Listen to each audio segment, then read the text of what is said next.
All right, we are getting close to 12:45. Hello, everyone. I'll go into a little more depth once we start, but today's class is going to be largely focused on getting folks started with Scala. If you feel you're already really comfortable with Scala,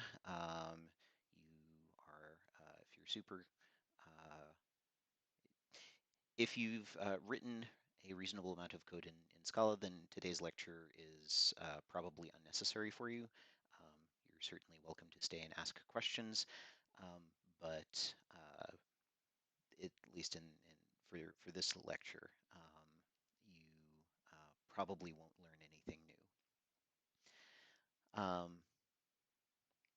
For everyone else, hopefully this will get you going on Scala.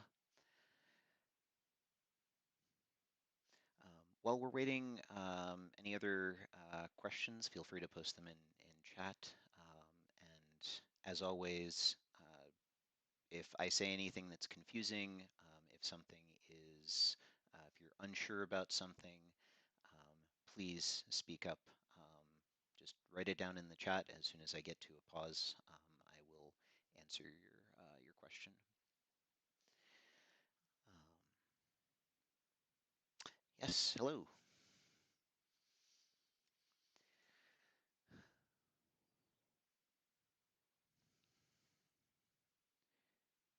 And yeah, there is a little bit of a lag in the stream as well. So if you say something and I don't answer immediately, then just give it a minute or two and it'll show up on my screen.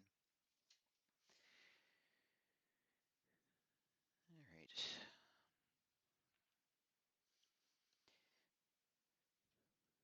So we're still about 2 or so minutes, well, 1.5 minutes away from the start of class. Last chance for any questions if you have them.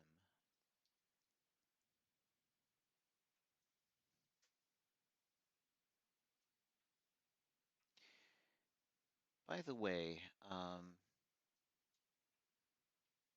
YouTube's website is doing something a little bit weird for me. The preview I am seeing doesn't look like it's covering the entire screen. Um, could someone really quickly say if the screen is showing if you're seeing the entire slide, or if my streaming software is behaving a little wonky here? If no one says anything, I'm going to assume that this is YouTube's fault. Sunny is asking if the project work is going to be tough. Yes. So this this class involves a fair amount of implementation work. Um, my main suggestion is pretty much the same thing that I brought up last lecture, which is that, oh, perfect. Thank you, Ben. Um, my advice here is the exact same thing that I mentioned last lecture, which is that you need to submit early and often. Um, Under the hood, so this project is not meant to be super difficult. You can probably finish the entire thing in 1,000 lines of Scala. The tricky thing is going to be figuring out what those 1,000 lines are. And 1,000 line by 1,000 lines, I mean the entire project from beginning to end, 1,000, maybe 2,000 lines. So the hard part of this class is basically going to be dealing with corner cases and making sure that you handle everything correctly. Um, so my two main suggestions for you are going to be first, submit early and often. There's no penalty for resubmitting. You will get the highest grade of any of your submission attempts. And even if you get a worse grade later on, you will still count the earlier submission. And the other thing is that if don't try to over optimize early. Submit something that works and make sure you submit something that works early, and then over the course of the next couple of days or next week or so after you do that, then worry about getting it to perform well. There's a couple of fairly common mistakes that I see students doing in these projects. So if you get something that works and that just produces the right answer, and then come to me, it's more than likely that I'll be able to point you at specific things that you could do better. Um, so I mentioned that there is a optional textbook for the class. It's posted on the course website. I'll also post that on Piazza. I don't have a link to it handy immediately, but after class I will. After class, I will provide a link in the chat as well. Just remind me afterwards. So good question, Priyanka. Okay. bump my volume up just a little bit so that folks can hear me a little better. And all right, let's get going. So so apologies for starting early last class. I'm gonna, since I can actually make it at 12:30, I'm gonna kind of keep that up. I'll be around for the 15 minutes before class if anyone wants to show up a little early and answer questions. Um, can barely hear me. Let's see what I can do about that. No. All right, no, that's too much. My That is still too much. That's that's showing up as that's actually getting a little too loud. How about this? Is this a little better? All right. So apologies for starting a little early last class. I'm going to actually stick with that moving forward. The class does start at 12:45. That's when I'll start, kick off the actual lecture. But if you want to show up a little bit early, I'll have some music going and I'll be around to answer questions. Checkpoint 0, finally worked through the last of the annoying logistics in getting that up and running. Then that should be posted hopefully tonight, and if not tonight, then tomorrow. Okay, so let's get to the actual class. So my assumptions for this class are that you don't know Scala. If you know Scala, you're probably not going to get a huge amount out of it. But I do assume that you are familiar with Java, or at least some other object-oriented language like C++ or C#.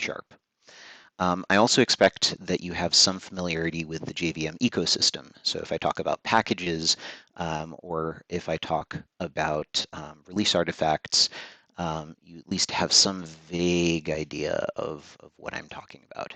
If you've used Java, Kotlin, or Jarfile, you know what I'm talking about. If you've used Java, Kotlin, JRuby, Jython before, you should be fine. If not, I'm happy to talk to you offline and give you some pointers on the background that you might need.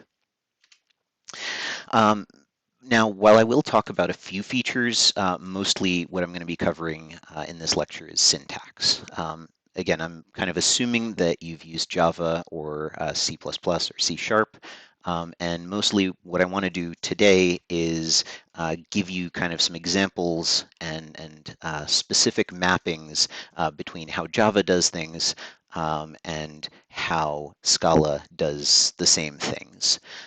It's not always a one-to-one mapping, but it's fairly close. And while Scala is an incredibly deep, incredibly powerful language, at least for the purposes of this project, you don't actually need all of that power. You don't need macros. You don't need to use the complex type tagging system that Scala has in order to really take advantage of this, in order to complete the project. So I'm not going to really focus on kind of the amazing things that you can do with Scala. I'm just going to focus on, well, how do you essentially write Java code as how do you essentially write Scala code that looks basically like Java code? It's a waste of a language, but it should be enough to get you up and running. So you're probably familiar with kind of the basic elements of object-oriented programming. Packages are just a way of grouping classes together.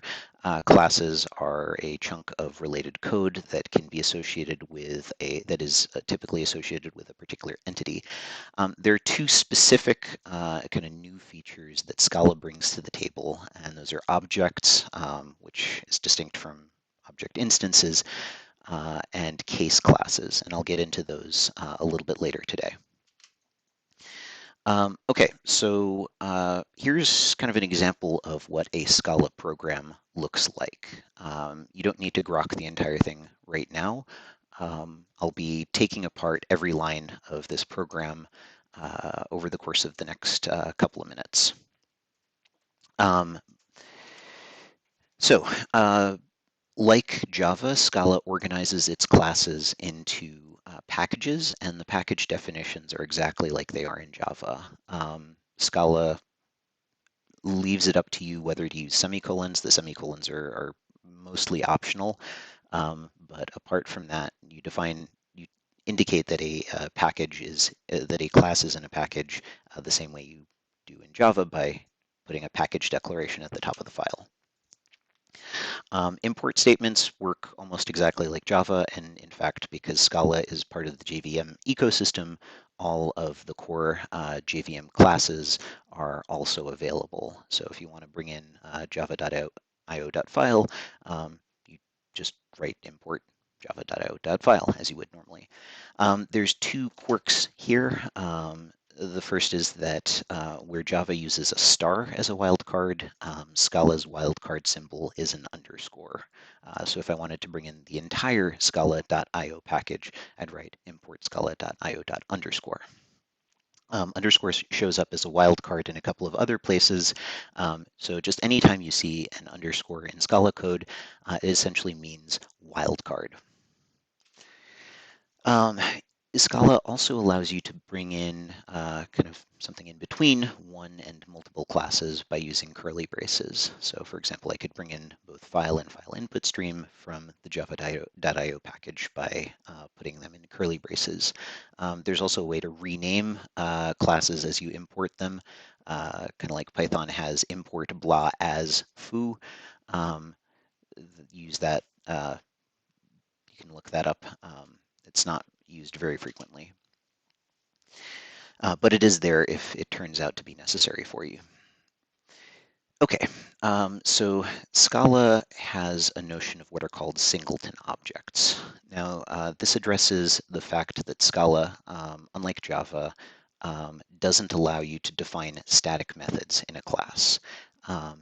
Instead, what Scala does is provide you with objects, and objects essentially are classes that only have one instance. They act like Java classes that are only static methods, but you can also pass them around as if they were just regular object instances. So for example, you could call a function just as you would call a static function in a Java class, or you could pass around myapp as if it were just a regular object as well. One common design pattern in Scala is that you have an object with the same name as a class, and that essentially is how you implement static methods in Scala. Classes are defined also very similarly to Java. Class name, curly brace with a little mumble in there, and then the class definition inside the curly braces. One major difference here is that Scala provides a shorthand for constructors. So unlike Java, where you would have to explicitly define both variables that the constructor sets, as well as the constructors themselves, Scala kind of combines the two. So here, this defines a class with a constructor with a string and an int parameter, and it essentially, this is analogous to defining a class in Java with two variables, name and age, and a constructor that sets those two variables for you. Okay, and then you would create a new class exactly as you would in Java, new class name, parentheses, and then the variables. It is also possible to define new code, alternative overloaded constructors by defining a function called this. In terms of code that you would normally run in a constructor, you can just put that in the class body, and that will essentially run as soon as the class is instantiated. Inheritance works very much like it does in Java. There are two keywords that are used. also like Java. Extends tells you the immediate parent class, and then you can also like Java, Scala only allows single inheritance, but you can add interfaces or what Scala calls traits through the with keyword. So in this case, in this example, I have a direct ancestor, my ancestor class, and then two additional traits. Traits we'll get into in just a moment. Um, Objects can also, well, they're just regular class definitions. They just happen to have one instance, only one instance that you're allowed to have. Um, Objects will also include, can also have extend or with classes and traits. Um, Before I move on, any questions so far?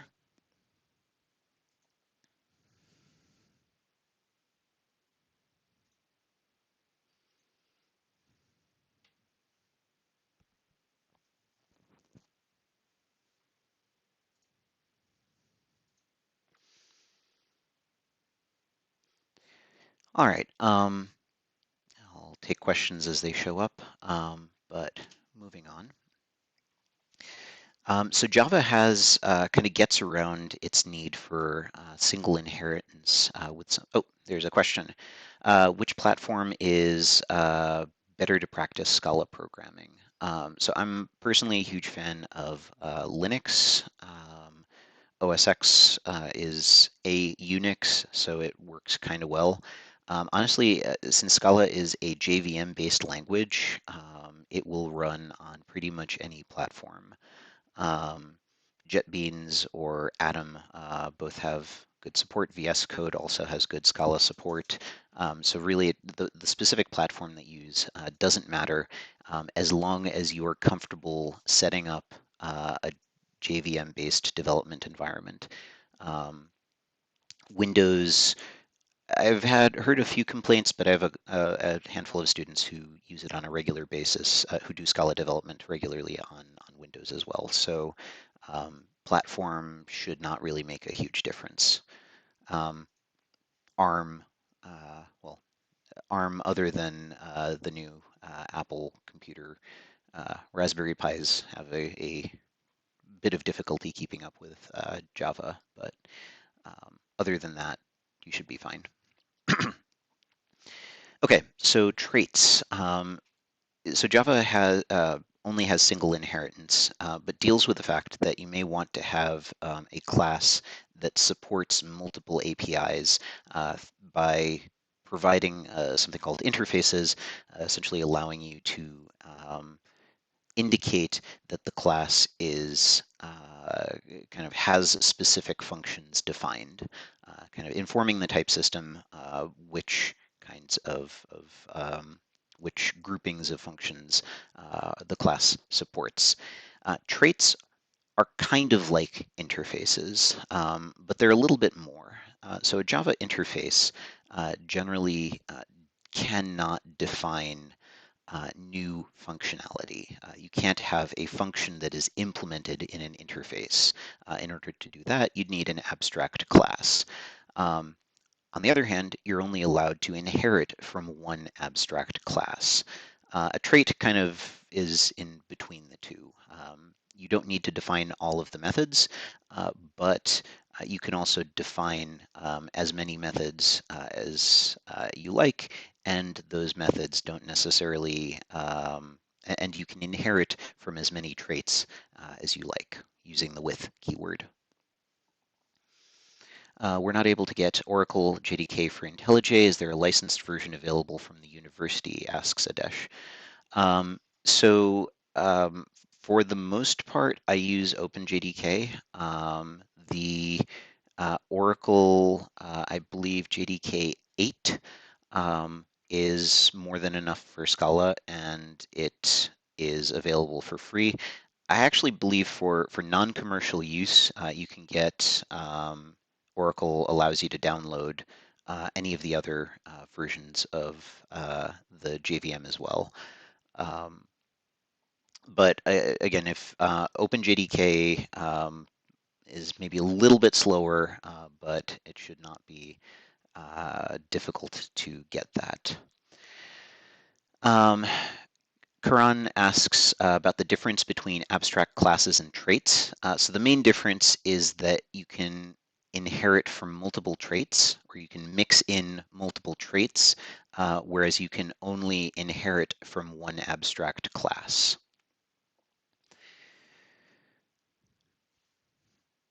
All right.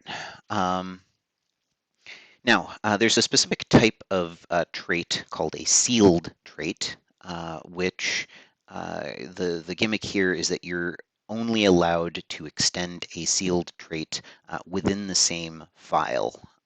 So you have to define all of the classes or other traits that or objects that extend or mix in a sealed trait within the same file as the sealed trait itself. Why is this useful? Well, we'll get to that a little bit later in the lecture. Okay, variable definition. So in Java, you'd write the type of the variable, then the variable name, and then an optional equals, and then an initial value. In Scala, instead you write val, and then the variable name, and then optionally you put a colon and then the variable's type.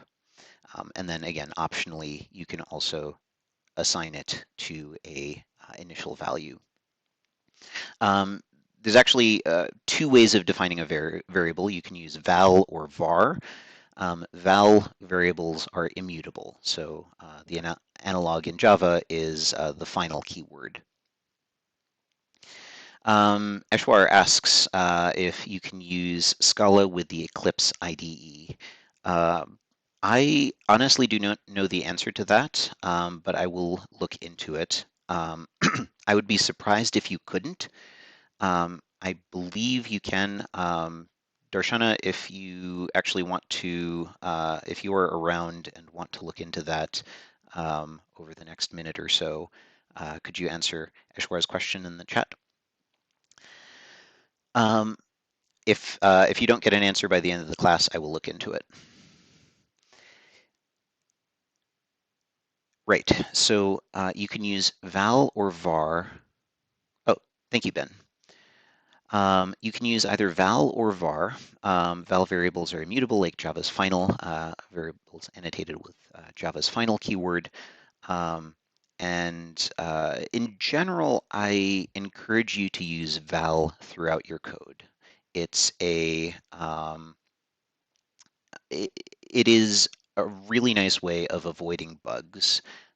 It's not always appropriate, but it really encourages you to kind of look at your code as a series of steps and data transformations. And in addition to avoiding bugs, it's also really nice signal to the Scala compiler about what is and what isn't immutable, and it can really use that to make things a lot faster or to deallocate data as soon as it is done. Excuse me. All right. Oh, and the one thing I'm skipping, you can anywhere that, so this pattern shows up on a very regular basis. Pretty much any variable or even any expression, you can put a colon and then a type. And that's essentially signaling to Scala that you expect that expression or that variable to have that type. That is optional in many cases. Scala has a really nice type checker, and it will infer the type if you don't tell it what the type should be. But if you do tell it what the type should be, it gets really good at figuring out where in your code your kind of your types don't completely line up. So if you're not if the Scala compiler is keeps yelling at you and you don't really understand the error message, one very good debugging tactic is to start putting colon type throughout your code and kind of poke it, let it know what you expect, and then the type checker will help you find the part of your code that doesn't completely line up. And my experience, in my experience, like it's very hard to write incorrect Scala code. That's not to say that there aren't bugs, but if you rely on the type checker, it becomes very easy to write correct code and very hard to write incorrect code. All right. So like Java, Scala supports generics. In other words, for example, a way of signaling what appears inside an array. Um, the only difference is that in Java, you'd use angle brackets to signal the content, the contained type. In Scala, you use square brackets. Nothing particularly special here. Just whenever you use these square brackets, think to yourself, this is what Java would use angle brackets for. Okay, function definitions. So you can define functions with the define keyword. And the basic breakdown is define function name, arguments, and then the return type is specified as a colon and then the return type. Where Java would use void, Scala uses the more PL-ish unit. The last line, now the way Scala works, Scala is a functional language, and that means that every expression has a return value. Every single expression returns something or unit. And the last line of a block or the last line of the function is essentially what the function will evaluate to by default.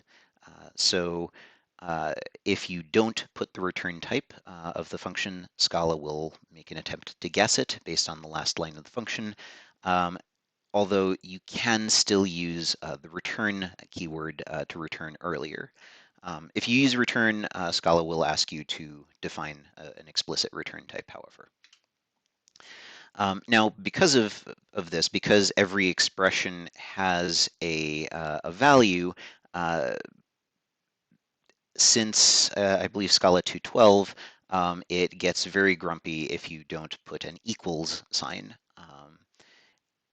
Basically, you're saying that this function is equal to the result of evaluating this block of code. If you don't want to think about it, you don't need to. Just make sure you put the equals there.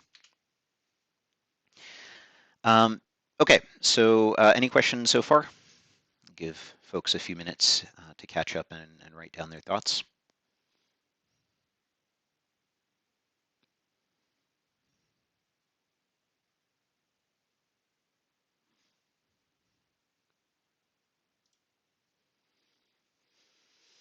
While extending a class without the with keyword, do the traits come along implicitly? And with the with keyword, does this make it explicit and only the mentioned traits get extended?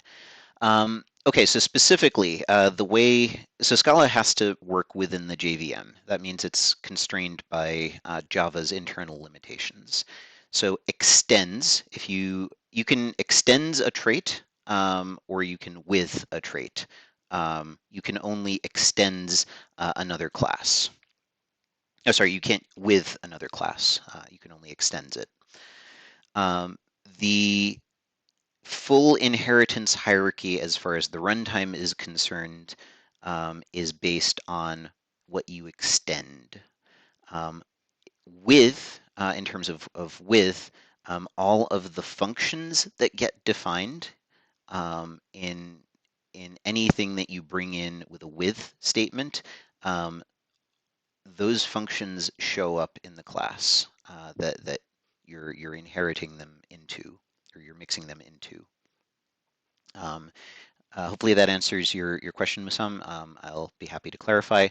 Ben asks, do you generally try to explicitly list the return type, or do you usually let it implicitly resolve it? So for functions, my personal preference is to explicitly list the return type, just because that makes it a little bit safer. It communicates more to the Scala's type checker to Scala's type checker, so I get fewer surprises.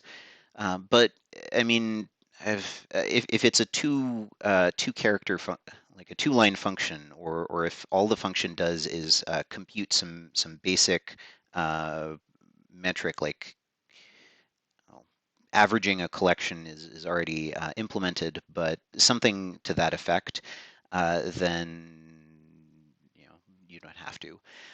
Just in general, if you start getting issues with the type checker, or if you start seeing bugs, a really good habit to get into is to start putting type annotations everywhere in your code, because the Scala's type checker is really amazing at tracking down bugs.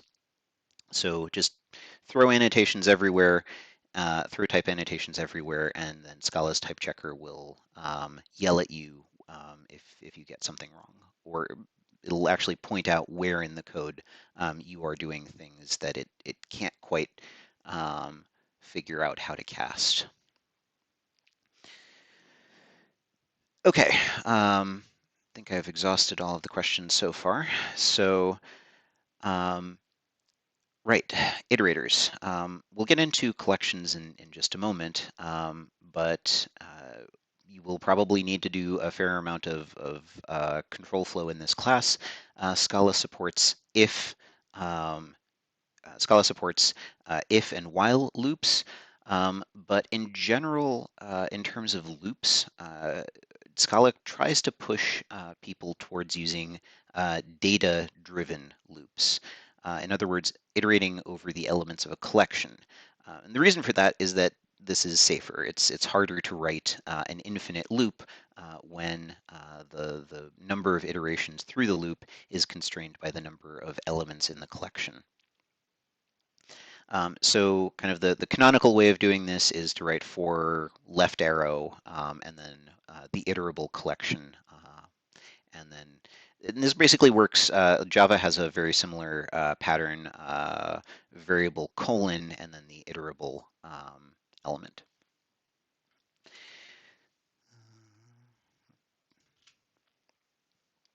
Now, Scala does also provide a bunch of other ways to define iterators.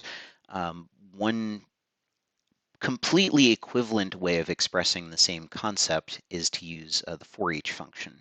And for each, if you're familiar with collection programming, many other languages now support this. Recent versions of Java support it. C++ has libraries that let you do this. Some of the Boost libraries support this. C# has always supported it. Um, JavaScript, as much as I dislike the language, does encourage people to write collection programs this way. Ruby, Python have similar constructs. Essentially, the idea here is that you define a function right then and there, and this is called a lambda function.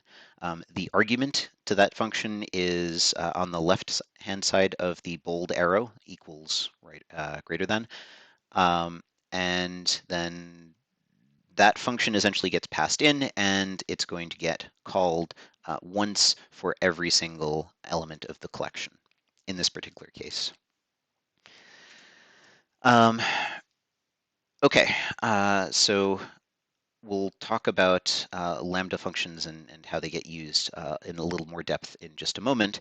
But one other little bit of Scala syntactic sugar is the apply function. So apply is essentially a way of overriding the parentheses operator. So essentially, if you if you have a class or object that defines the apply method, then that class or object instance can be used as if it were a function.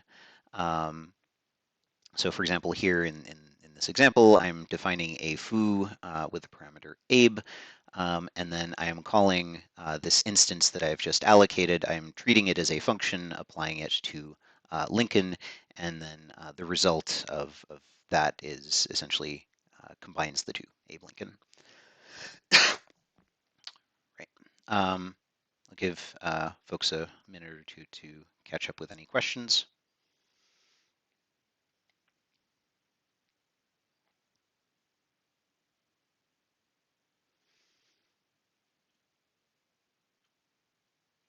All right.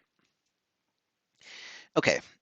One of the biggest draws of Scala is its collection library. There are a whole bunch of different collections. And if you're coming from Java, there are a couple of differences in terms of mentality. How you approach, how Scala approaches collections is a little bit different from how Java approaches them. Um, and there's kind of two main differences in mindset. So the first is that collections are usually referenced by their role. So in Java, when you allocate a collection, you explicitly need to tell Java what data structure you plan to use. If you want a map, you need to tell it, I want a tree map or I want a hash map. With Scala, on the other hand, usually you express what sorts of properties you need. So I need a collection. I need a collection that will let me iterate over its contents. I need a collection that will let me access a specific item by its index in constant time, rather than the specific data structure that implements that role. Collections and so I'll get into what I mean by that in just a moment. The other major difference is that collections, or at least the default set of collections that are in the namespace, are immutable.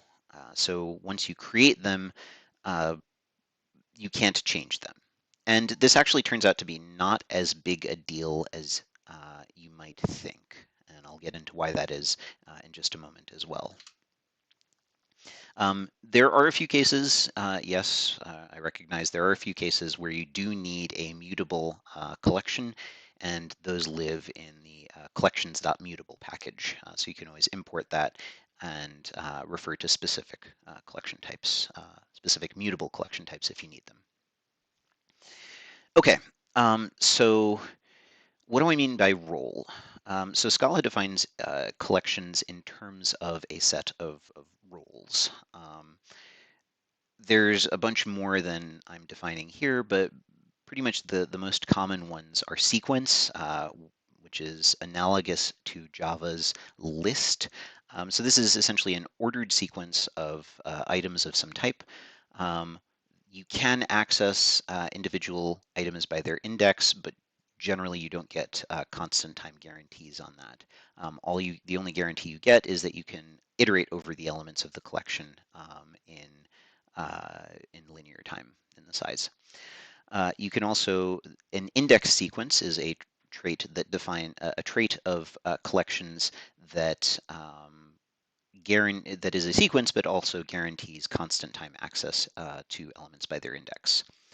Sets are collections. Well, I mean, these are should be terms you're familiar with. Sets are collections of unique elements. Maps associate keys with corresponding values. Iterators are stateful, not really collections per se, but that's essentially the state of a traversal of a collection. And then Scala has one particular type that you may not be familiar with from other sources called an option type. So this is essentially a replacement for null.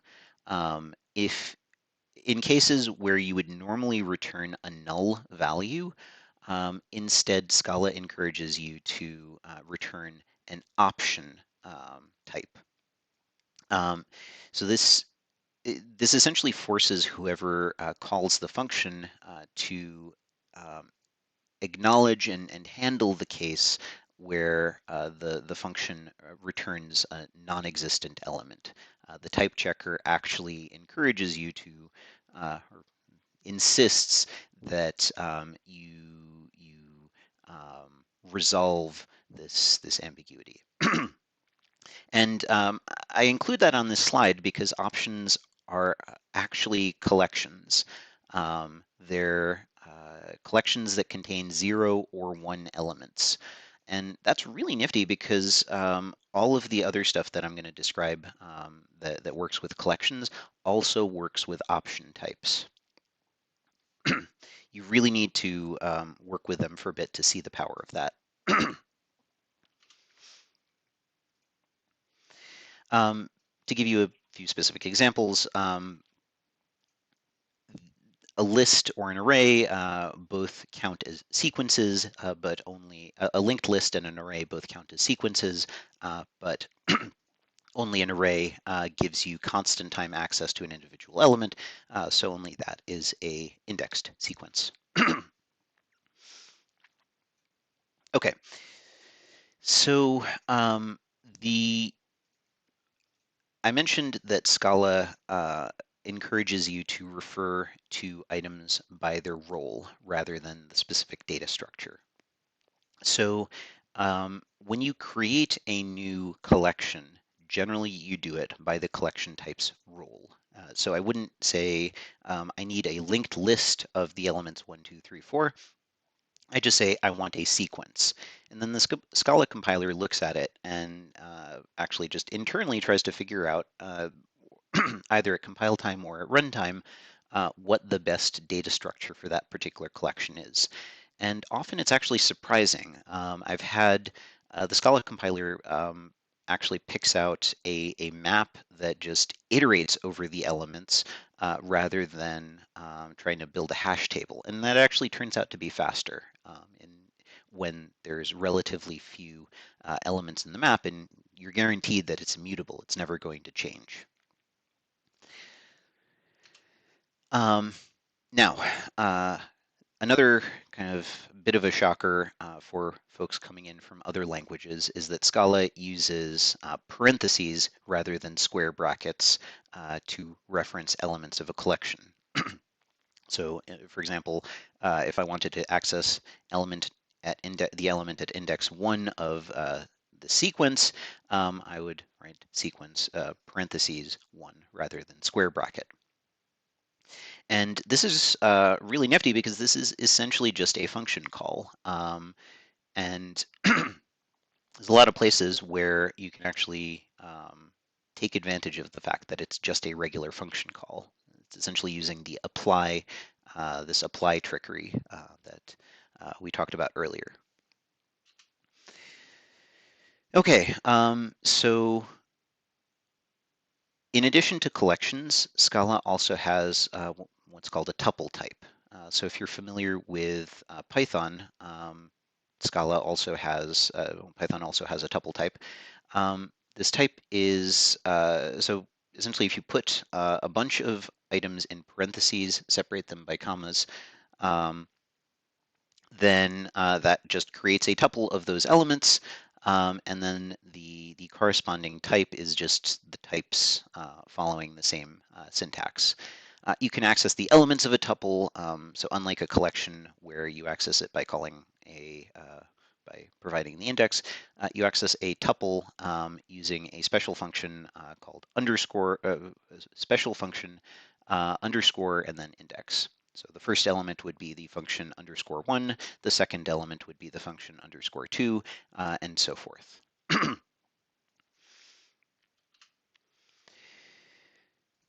Right. There's a two-element tuples occur frequently enough that there's a special shorthand for them, and that's the right arrow, dash greater than.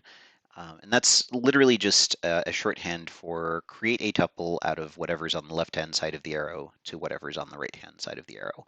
And this is mostly just syntactic sugar. This is mostly just used, for example, when you're constructing a map. Makes it look a little bit nicer. Makes it look a little bit nicer than putting in parentheses, key, comma, value.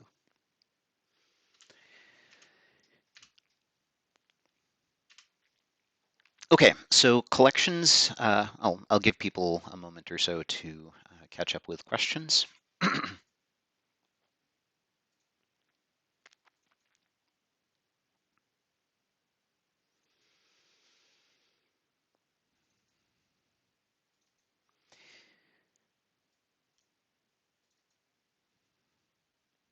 Okay.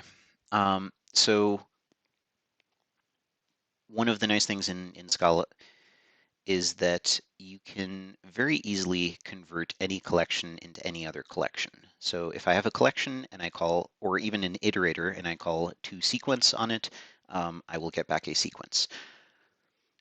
Ashwar asks, do classes have arguments in Scala? I believe that you are asking if classes have type parameters. If I'm going to use that interpretation, if that's incorrect, please ask again. Um, so yes, classes can have type parameters. They use square brackets rather than angle brackets as they would in Java. Adesh asks where we use the option collection.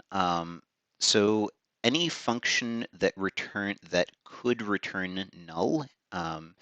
Basically, anytime you're writing a function that could return null in Java, the Scala Thonic way of doing it is to is to return an option type instead.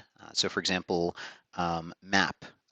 If Map has a method called getOpt, which will return either the element if it is present wrapped inside a sum, um, or it'll return the special type none instead of null.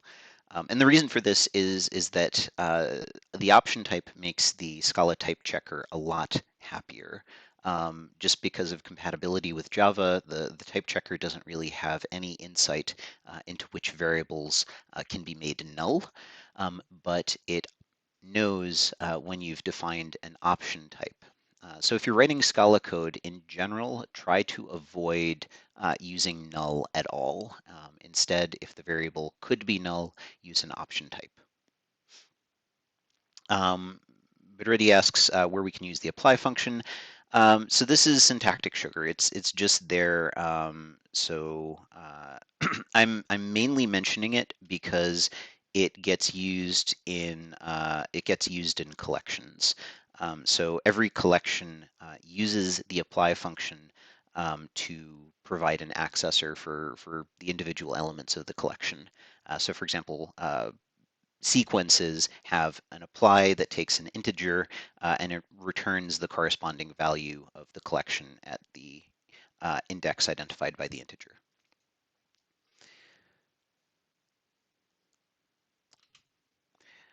So if you're looking through the documentation for Scala, which I'll share on the webpage in Piazza, each collection, you'll see the apply method. That's basically where you look for the way to access the individual elements of the collection.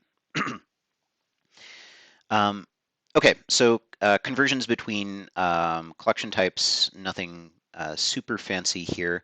Two things I do want to bring up are that when you convert to or from a map is essentially a collection of two tuples. In other words, tuples with two fields, the key and the value. So when you convert something to a map, the something that you're converting had better be a collection of two tuples. And similarly, when you convert something away from a map, what you will get back is a collection of two tuples. The other interesting thing here is toSet, because that is at least for me, the canonical way of deduplicating a collection. You convert it into a set, and then you convert it back to the original collection type if you need to. Okay, so earlier in the lecture, I mentioned that immutable collections, that Scala kind of defaults to immutable collections. Now, it's been a bit of a long lecture, so let's get you to wake up a little bit. I mentioned that Scala uses immutable collections, and I said it wasn't a big deal. So I need to substantiate that. So let me ask you, why in Java or other languages, how do you use mutable collections? Like what do you need to do with a collection that requires it to be mutable?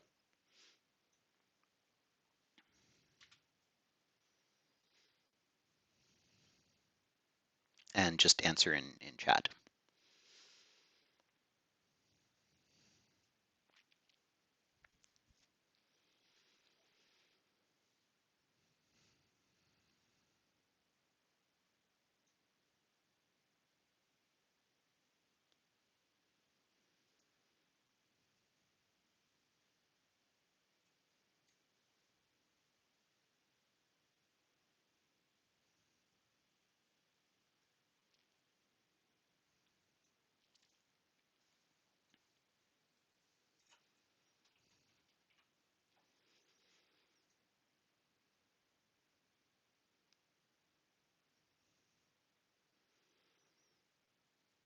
Well, just think back to code that you've written. Map.put. Why, where have you written map.put? Temporary variables or string manipulation. Okay, so maybe I have some sort of collection and I need to be able to, um, I need to be able to modify it. Obviously, it's asking why you need a mutable variable, but why do you actually why does it need to be mutable? Why do you need to manipulate the data? So Ben and Karan both point out one common use case, which is if you have an application that has some mutable state and you want to modify that state as you go along, then you probably want a mutable data structure. Okay, great. That is pretty much the most common need for mutable data structures, and that is why Scala still has mutable data structure support. Add delete elements for collection. Well, again, largely because if you have some state, as that state evolves, you may not necessarily want to recreate the entire collection from scratch. Okay, be updated or extended. Okay, so Srishiti's collection comment, that's actually a really interesting one. Extended. You might want to extend a collection, and that's so pretty much the in my experience, there are two common use cases for collections.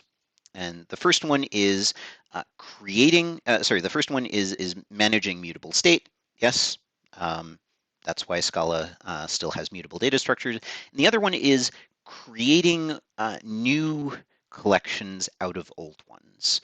Um, so if I have if I want to create a new collection, there's kind of a bunch of common patterns that you use, and at least in my code, the vast majority of cases where that happens is when I have one collection and I want to kind of compute something new out of it.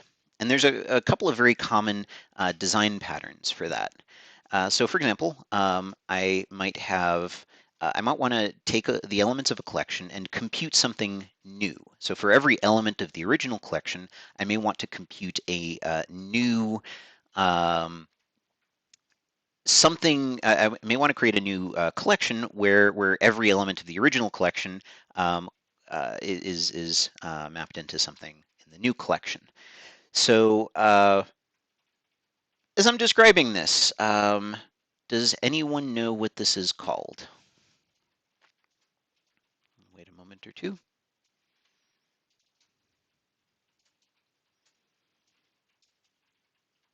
And so the stream is lagging a moment or two behind, but hopefully someone will have responded that this is often called a map.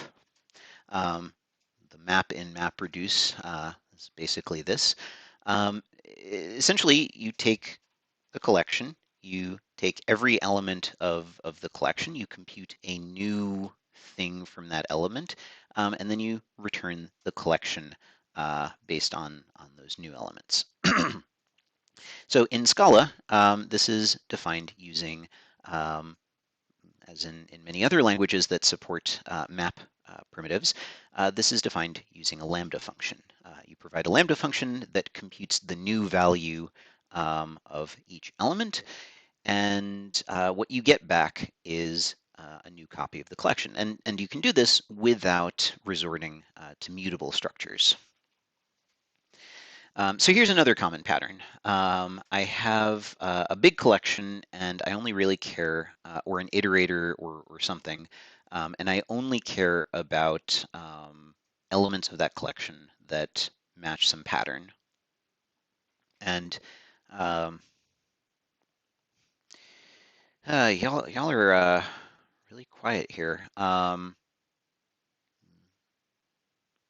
Really wish there was not a lag on the stream, but uh, does anyone want to quickly shout out what let's say pandas calls this?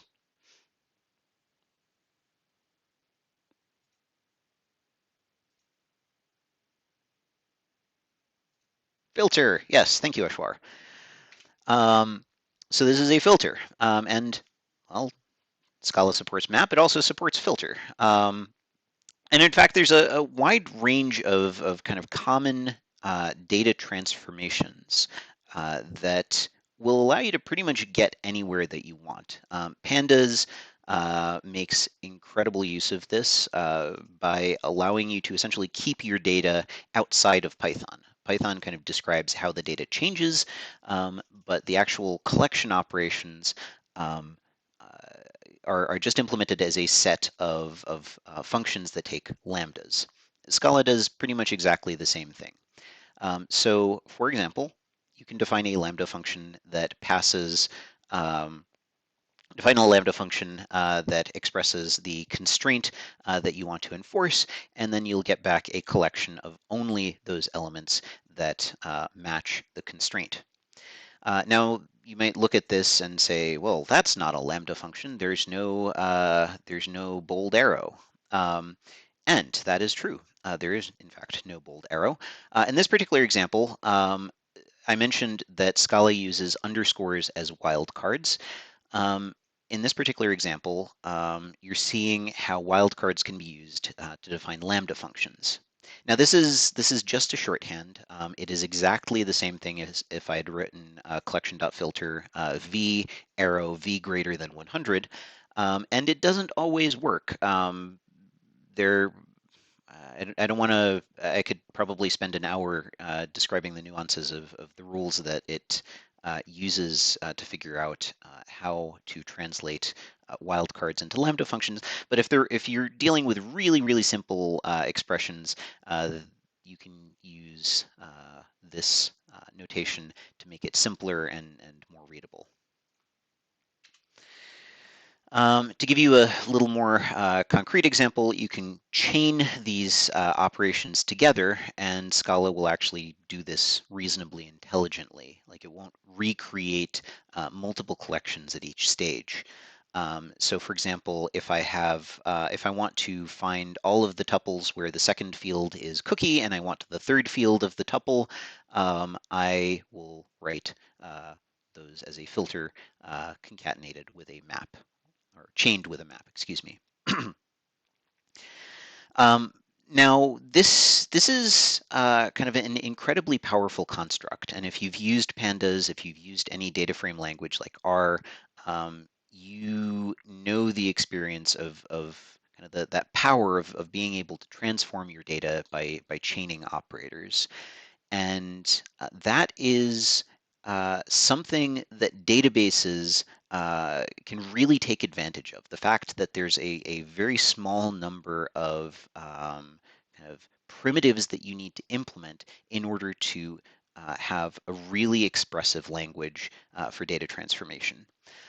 So I said that you don't necessarily need to be here if you're not if you know Scala, but this is kind of one place where I do want to kind of draw a parallel to next week because these kind of chained operators are something that we're going to come back to. The terminology will be a little bit different, but this kind of data transformation or specification of a data transformation is something that this is the database's bread and butter. Okay, two more patterns I want to introduce. And the first is flatten. So I have a collection of collections, and I want to essentially take all of the nested collections and concatenate them. That's another thing I might need to use a nested array for. Um, in Scala, you just say flatten. Um, and this takes one level of nesting away from the collections. There's also flat map, which is like calling map and then flatten. And the last thing, let's say I want to compute the sum of the elements in a collection. Now, Scala defines a sum on all collections, but let's say I wanted to implement something along those lines myself. I wanted to compute some sort of aggregate statistic over the elements of my collection. Normally, the way that you would implement this is by defining a mutable variable at the start of your function, and then iterating over all of the elements of the collection, and kind of merging those in to this mutable variable, which is often called an accumulator. So give folks a moment or two if anyone is familiar with the programming language term for this particular pattern. But since this is kind of the rarest, this is what is often referred to as a fold, where you're kind of folding the elements of the collection in on one another. So this is implemented in Scala. There's three different functions: fold, fold left, and fold right. The one that I personally use most frequently is fold left. Fold right behaves almost exactly the same, and then fold is has a couple of extra constraints that don't usually show up. A reduce, yes, okay. Thank you, Aparna. Um, so that is another term for this, a fold or a reduce or an aggregate. All three of those are equivalent terms as far as I'm concerned.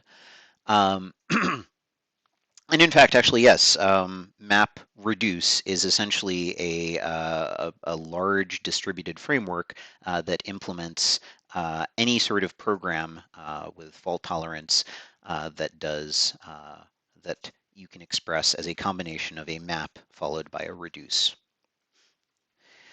Okay, so fold or a map followed by a fold.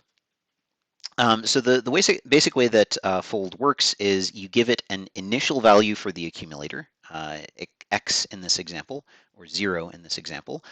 And I start with that, and then I keep applying the lambda, continuously accumulating elements. I like to, I can never remember which element or which side of the parameter list the accumulator falls on. So my kind of mental model is a giant boulder. So I've got this kind of, or if anyone's played Katamari Damacy, think of that. You've got kind of this one giant ball rolling along your collection, picking up elements. And fold left goes from left to right. So the ball is on the left of the element, rolling along. Fold right goes in the reverse direction. So the accumulator variable is on the other side. And you basically define a lambda function here that, and so to implement a fold, you define a lambda function that takes the two parameters and that takes the accumulator and one element of the collection, and then kind of folds the element of the collection into the accumulator. And this is one place where the wildcard syntax can be quite useful. In particular, if you have a binary operation or a two-parameter function already defined, then you don't even need the lambda syntax. You can just use underscores to express that you want to merge the accumulator, and the first wildcard is the first parameter to the lambda function, and the second wildcard is the second parameter. So these two bits of code are exactly the same. Okay, right. So we have about a little less than 15 minutes left. And This is kind of so far we've been dealing largely with syntax, largely with how Scala maps to Java. This is match is a feature of Scala that is not replicated at all in Java. Um, at least nothing to the same level of power. You can write the same code in Java, but it is, I guarantee you, a lot more complex and a lot more messy and less type checker friendly.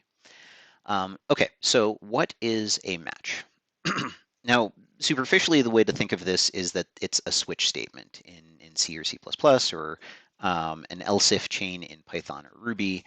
Um, and that is kind of one way to think about it. Foo match, and then you provide a set of case statements where each case defines a pattern. If that pattern is just a constant, like bar or baz in this example, then if the variable being matched or the thing being matched is equal to, according to the equals function, um, the pattern, then the corresponding block will get executed. So for example, if foo is the string bar, it'll print out it was bar. If you use a variable as a pattern, then whatever that pattern matches gets assigned to the variable. So for example, if foo is neither bar nor baz, let's say foo is Bing, it will print out it was actually Bing the whole time. However, this is not all that you can do with match. Match is actually quite a bit more powerful. So the first kind of way to look at the first step towards understanding the power of match is to recognize that it can match based on type. So if following the notation that we talked about earlier, colon type, if you define a pattern with a colon type, then that particular case will only match if the variable has that type. So in this case, if foo is a string, it'll execute the x.toLong. And the type checker actually plays very nicely with this because it knows that x at this point has to be a string. And similarly, if the y case matches, the type checker knows that y has to be a integer. It won't make the same guess about foo, even if you are in the block, but y will be an integer. And similarly, the pattern underscore, that's our wildcard, that essentially is analogous to an else block. So if none of the other things match, a underscore will always match. So will a variable, but an underscore will match without actually assigning anything to a variable. Okay, so that's one bit of power. One slightly even more powerful thing that you can do is unnest structures. So for example, tuples can be nested. Sequences can be nested, can contain nested elements. And so you can define a pattern consisting of a tuple or the word seq, exactly like a sequence constructor. And then pull out or name assign the individual elements of the tuple to variables. So for example, if foo is a two-tuple consisting of, if foo is a two-tuple, then x and y will become will be assigned to the two individual elements of the tuple. Okay, now that's fairly powerful. But one of the really, really awesome things that you can do in Scala and also many other functional languages is to define union types. I'll define what I mean by that in just a moment if you're not familiar with the term. But I want to come back to this idea of, I mentioned at the very start of lecture that Scala has what are called case classes. Case classes, they behave exactly like regular classes, but they give you a bunch of extra functionality kind of for free. Um, the really simplest thing that they give you. You may or may not think this is valuable, but you won't need to use new to construct a case class. So if foo in this case is a case class, I can create a new foo by just writing foo parentheses arguments rather than writing new foo parentheses arguments. The other nifty thing is that it defines accessors automatically for all of the constructor variables. So for example, A and B are accessible from the outside through accessors for foo. But those are kind of tangential to the really awesome thing. As you may have guessed by the name case class, case classes are meant to be used in match statements. So if I define a case class, the other thing that you get for free is the ability to unwrap the structure of that class. So for example, foo, remember, had two parameters. And if bar is a foo, I can put it in a match statement. And if it's, well, if it actually is a foo, then name and ID will get unwrapped, and those will be accessible to me in that block of code. And even better still, because pattern matching can be defined recursively, I can define entire structures that I'm trying to match this way. So for example, recall that bar's first parameter was a foo. I can unnest both the bar and its component foo into individual components. And you may recall I earlier also mentioned that I would explain why sealed traits were useful. And this is why. If you have a bunch of case classes that inherit from a sealed trait or that extend a sealed trait or with a sealed trait, then Scala's compiler knows exactly which classes could implement that trait, could extend that trait, and will warn you if you have a match block that doesn't consider every possible case. So if I have a variable of type myFoo or bar, then and I match that variable, then Scala's compiler will yell at me if I only have a case foo and not the corresponding case bar. And this is how Scala implements what are called union types, which is essentially a way of saying, well, I have a thing, and that thing can be of type A or type B or type C. For example, I have an arithmetic expression, and that arithmetic expression can be a sum of two other things, or an integer, or a product of two things. And those three different possibilities give us a way to describe arbitrary arithmetic with plus and times.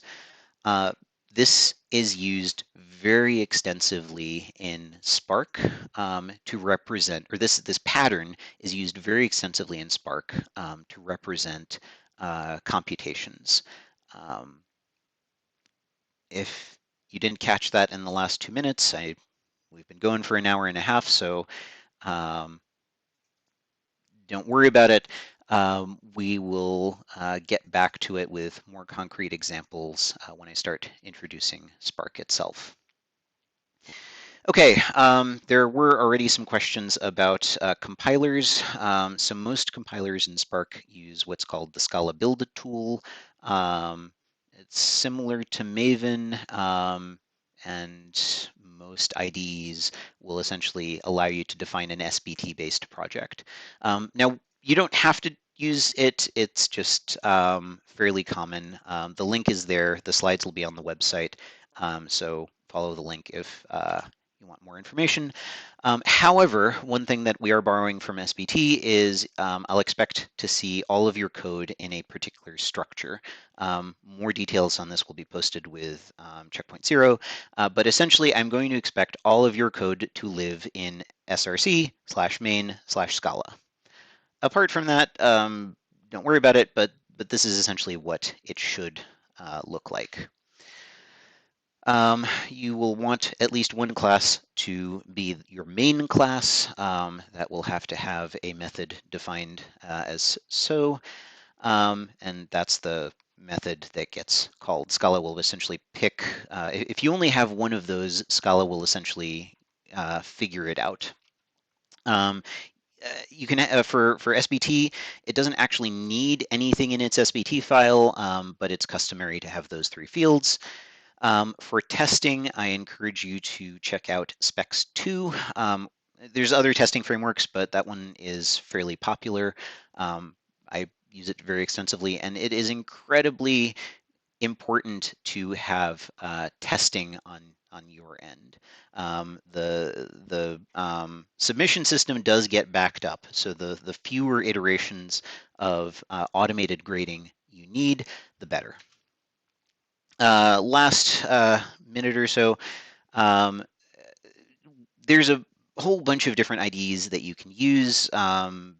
Broadly, we already had a discussion on this a little bit earlier in the class. There's a couple of suggestions on the Scala Getting Started page, linked right there. Scala Metals gives you instructions on integrating into an even wider variety of IDEs. And if, like me, you're old school, you want to use a text editor, there's a tool called Bloop, which makes your compiling experience a lot more friendly. So with that, that is all I have for you. I see there's a question. Adarsh asks, in Java, we use stream over collection when using filter and map. Both of these functions can be used on collections here directly, or is there something similar to stream here? Yes, so there is iterator just like in Java, there's a notion of iterators. There is also a notion of streams, although those are generally character streams. I think what you're going for is an iterator. Although, yeah, okay, streams can also include. Okay, I take that back. So Scala, the Scala equivalent would be an iterator.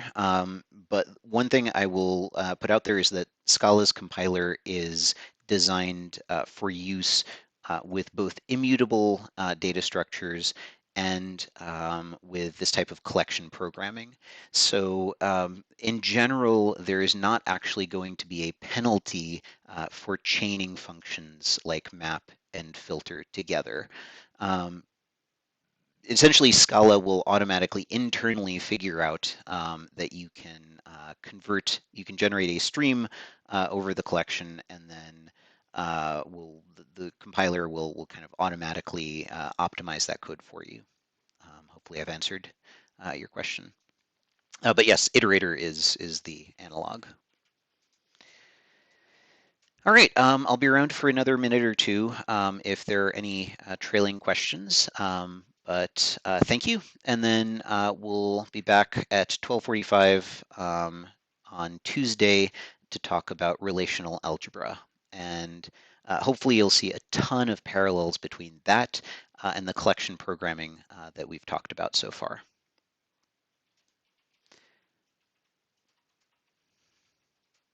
I'll be around in the chat for a few more minutes if anyone has questions. And all right, bring you back to Julie.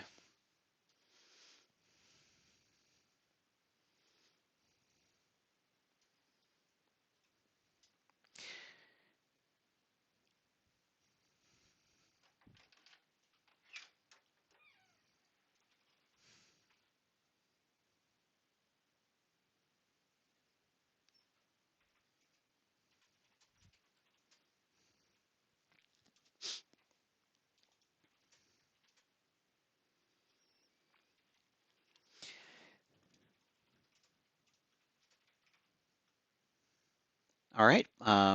So thanks everyone for coming, and see you on Tuesday. I'll be around 12:30 as well.